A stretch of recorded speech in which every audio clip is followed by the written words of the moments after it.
Hi everybody, welcome back to the Dr. Sia channel. In today's video, we're going to be talking about 3 ways the people who are ambivalently attached are affected by the Black Lives Matter movement all around the world. Let's get started.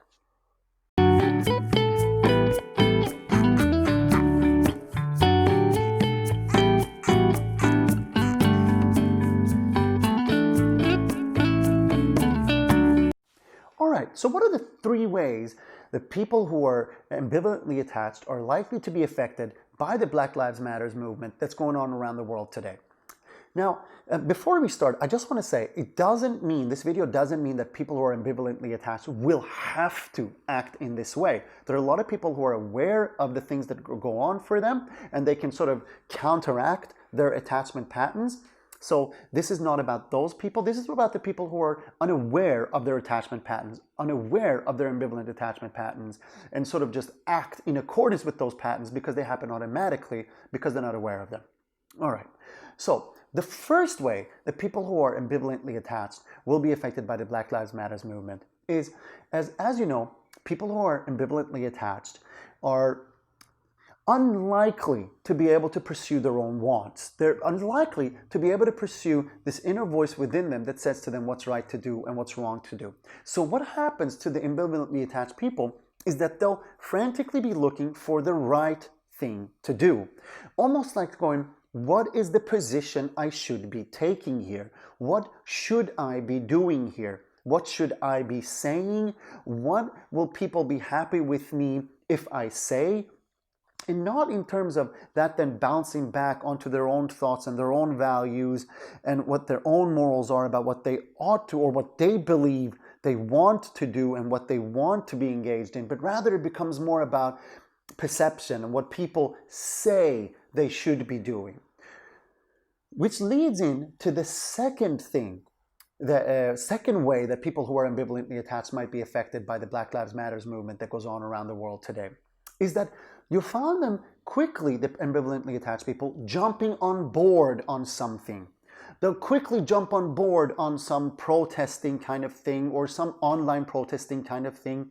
Or, for example, you'll find that they'll quickly stop posting anything more and jump onto something else, not because they think that's the right thing to do, not because they believe it's the right thing to do, but because they've been told it's the right thing to do. So they quickly join a movement somewhere. Now in that, a lot of those people are quite vulnerable because when you don't really think about your own morals, your own values, your own ethics, and what you actually want to engage in, what happens for a lot of those people is that a lot of guilt then sets in afterwards if they realize that they jump on board the wrong movements, if they jump on board the things that were actually not helpful. And within the Black Lives Matter movement right now, there's of course mostly really helpful things, but there are also some things that are going on at the moment with like support organizations and things like that that are not out to support at all. They're just out to get their own money or out to get their own gain or out to get something out of this. So what then happens is for the ambivalently attached person who just quickly sort of jumped on board something, just wanting to do the right thing, but not really putting their own values and really thinking about it, the guilt that might set in them for afterwards for them might be really terrible because then they might go, oh, I didn't really think. And once again, I sort of ruined things. Once again, I screwed things up. The third way that the people who are ambivalently attached will be affected by the Black Lives Matter movement is that they will feel just overwhelmed. It'll all be far too much. They're going to quickly want to take a side, and most likely they're going to quickly want to take a side of the Black Lives Matter movement. So they're going to want to jump on board there, which again, they should, and I agree that that's where we all should be.